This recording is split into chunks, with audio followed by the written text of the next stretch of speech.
Olá, concurseiros da Banca Sebrasp. Você já sabe todos os conteúdos, você já sabe todas as regras para a prova de redação do concurso da PF Administrativo? Se não, gostaria que você ficasse comigo nesse vídeo para que você tivesse dicas e saber como é feito essa redação nessa prova do concurso de 2025 para PF Administrativo. Antes disso, gostaria de me apresentar. Sou o professor Eberton, professor de redação aqui da Nova Concursos e sou especialista em redação, língua portuguesa. Estarei com vocês, deixando aí essas dicas práticas, objetivas, para que vocês consigam aí se dar bem na prova que está por vir. Antes disso, gostaria para pedir que vocês, se inscrevessem no canal da Nova, curtisse, tocasse o sininho. Isso é importante para que vocês recebam vídeos como esses e se preparem bem para a hora da prova. Então vamos lá, sem muita enrolação, gostaria já de mostrar para vocês, então, todos esses critérios para que vocês consigam sair bem na prova da Sebrasp. O primeiro tópico, eu acho importante frisar, é vocês entenderem que o texto exigido pela banca será uma dissertação de até 30 linhas. E vocês precisarão escrever então esse texto, com um tema específico, chegando o mais próximo possível da linha 30 para serem bem pontuados. Vale uma ressalva e deixar claro que quem for então fazer para nível superior, o tema pode ser específico da sua área. Para aqueles que forem então de nível médio, terão temas linkados à atualidade. Então é muito importante que você entenda, em que lugar você está inscrito, para que aí você estude e se prepare mediante esses temas. Então, se você vai fazer, por exemplo, de repente para uma área da saúde, no setor administrativo, é interessante que você estude os temas que envolvem a área da saúde. Se você é uma pessoa que vai mesmo ali para,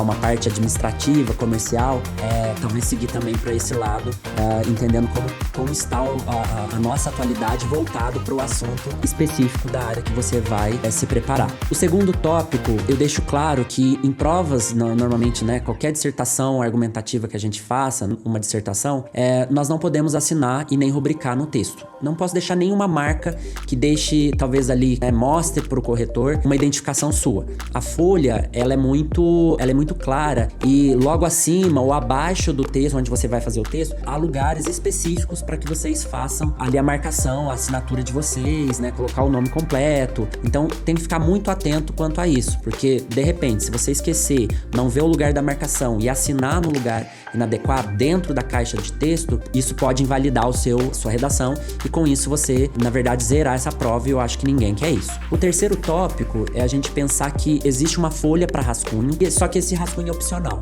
Apesar do rascunho ser opcional, é recomendado que o faça, porque pense o seguinte, você vai fazer uma prova em que você tem a chance de reescrever o seu texto.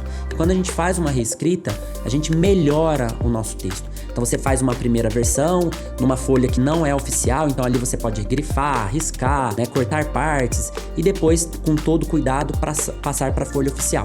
Então este é o recomendado para que vocês consigam escrever da melhor forma, tendo ali o cuidado de passar da folha que não é a oficial para a oficial. Então a chance dobra de você acertar e escrever um texto melhor. O quarto ponto é uma atenção, dizendo para vocês que o documento do texto não será substituído por motivo de erro. Então atente-se a isso. Então, o que eu falei no tópico 3 de assinatura, que invalida, pelo motivo da assinatura de reconhecimento de vocês, também invalida porque é um erro. Você não pode assinar na prova, na folha de redação. Em contrapartida, também atente-se a outros possíveis erros, Você não tem ali a chance na folha oficial, de repente, de errar, 2 linhas e riscar rasurando. Claro, que você rasura, depois o seu texto será validado a partir do momento onde não há rasura. Mas você perderia ali 2 linhas por fazer essa rasura. Dentre outros erros que não se faz, De repente você achar que tem que escrever o seu CPF na folha, achar que a folha ela pode ser amassada, vou amassar aqui, vou dobrar e depois quando eu terminar minha prova, eu desamasso e faço a redação. Então isso não é permitido. Lembre-se que existe a folha de redação que é exclusiva, ela vem com seu nome. E uma vez com o erro ali, uma vez errado, você perde a folha. Então atente-se, porque isso pode ser um erro mortal.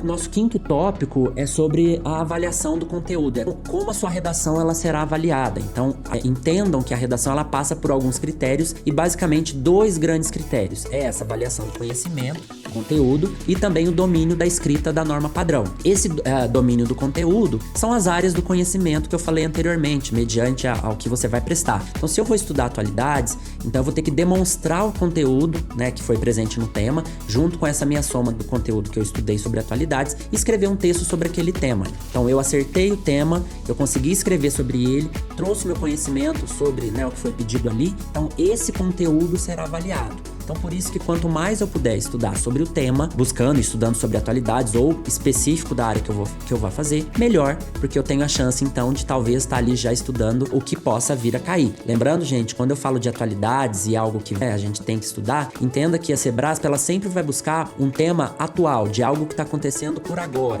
Então, é a gente pensar no ano de 2025 e estudar os principais temas aí de atualidades, seja do Brasil e do mundo, na área que você vai prestar. O domínio da escrita, vocês precisam se atentar às regras gramaticais. Uma coisa é a gente estudar o português, norma padrão, para fazer uma prova de gramática, por exemplo, porque é exigido para vocês também. A outra é a gente colocar essas regras em prática, porque é o momento em que eu escrevo e coloco toda aquela meu aprendizado, né, de vírgula, acentos, a ordem correta das palavras, a criação das frases, dos períodos e dos parágrafos.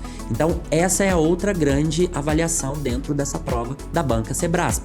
Estudar o português para a prova também, a gramática para a prova objetiva, mas também fazer o estudo para a prática, para que a gente consiga aí dominar a escrita e fazer um texto aí tirando, se não a nota máxima, mais próximo da máxima possível no domínio das regras gramaticais. Um outro ponto de atenção é a coesão e a coerência. Nós precisamos escrever um texto que seja coerente, condizente com a nossa realidade dentro daquele tema que foi pedido, dentro dos tópicos que foram, né, também solicitados ali na prova. E aí eu preciso fazer um texto dentro do meu texto que seja coerente, tanto dentro dele quanto externamente. Então essa parte externa, ela também é importante, porque eu não posso, de repente, escrever algo ali que não faz parte do que está acontecendo realmente no Brasil ou no mundo. Então eu preciso me atentar a essas questões práticas de sentido. A outra questão é a coesão. O texto, ele é para fazer sentido e usando palavras que se conectam. Então, quando eu faço uma redação, eu preciso me atentar com os famosos elementos coesivos, né? As palavras que fazem a coesão. A gente fala ali, professor de redação, que é o que faz o texto, né, ficar costurado, fazer a ligação entre as frases, entre as orações, entre os períodos dos parágrafos. Então, eu me atentar a colocar essas palavrinhas no meu texto que, de fato, vão mostrar para o meu examinador que eu faço bom uso. E a coerência, ela também é ajudada a partir do bom uso dos elementos coesivos. Então, texto com elemento coesivo fica mais próximo também de uma ajuda ali para coerência. Claro que a coerência por si só, né, sem os elementos coesivos, ela pode existir, mas já na banca Sebrasp, ela exige o uso da coesão. Então, a gente usa essa coesão como um ponto ali favorável a nós que estamos escrevendo o texto, para que ele se una à coerência e um faça ali a ajuda para o outro, né? Então, texto com conectivo ajuda também na coerência da nossa dissertação. A próxima atenção, né, o próximo tópico é a questão envolvendo a apresentação, a estrutura e o desenvolvimento do tema, como vocês estão vendo ali, né, que são totalizados em 20 pontos. Então, tudo isso que eu vinha falando, a soma de tudo isso, vai fazer vocês chegarem em 20 pontos na redação de vocês. Eu vou ter que me atentar com essa apresentação inicial, né, com essa minha introdução, né, pegar o tema, usar os tópicos, escrever isso tudo dentro da minha introdução e, na sequência, também me atentar com a estrutura como um todo.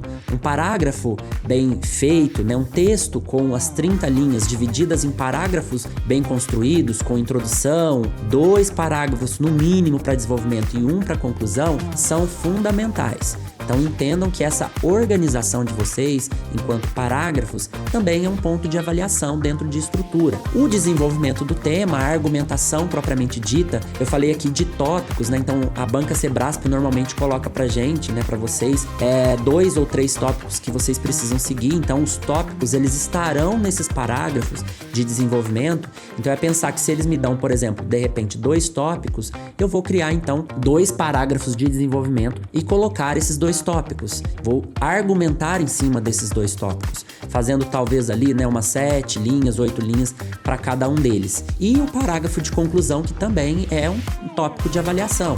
Se a banca colocar como tópico uma proposta para a solução do problema, né, que será discutido, se for um problema atual, né, da nossa atualidade, você no final, na conclusão, vai fazer um parágrafo de retomada seguido dessa ideia de solucionar o problema abordado.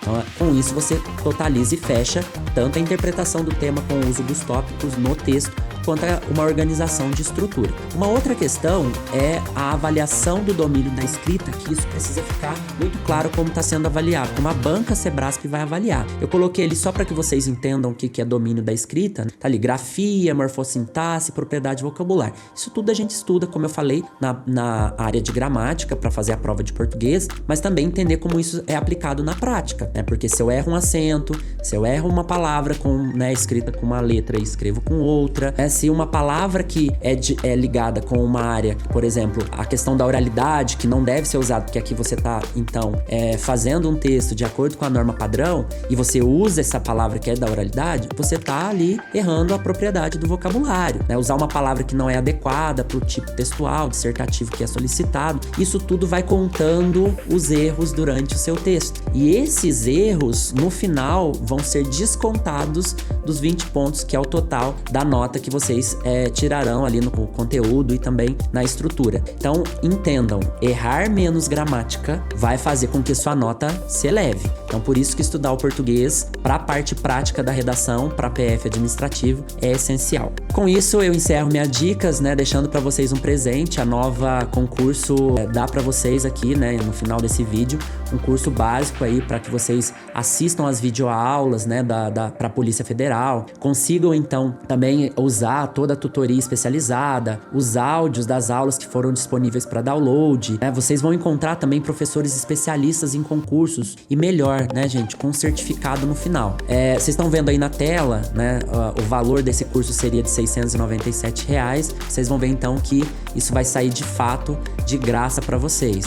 Um curso para que vocês se aprimorem e consigam aí então se dar bem pro concurso que tá chegando, né, gente? Com isso, só para pedir mais uma vez, né, que se você gostou dessa minha aula e para que vocês vejam mais aulas como essa, solicito aí que vocês então sigam nós aqui da Nova Concursos no nosso YouTube e nos canais, para que outras aulas como essas cheguem a vocês. E é importante, quando vocês clicam no sininho, vídeos, quando eles saem, né, os vídeos para vocês, então vocês conseguem receber instantaneamente, e isso é bom, porque de repente você tá ali, né, não indo bem ali nos seus estudos, de repente o vídeo chega pra te dar uma ajuda e com isso fazer você lembrar que vamos estudar. Então agradeço aí a presença de vocês e até a próxima. Até mais.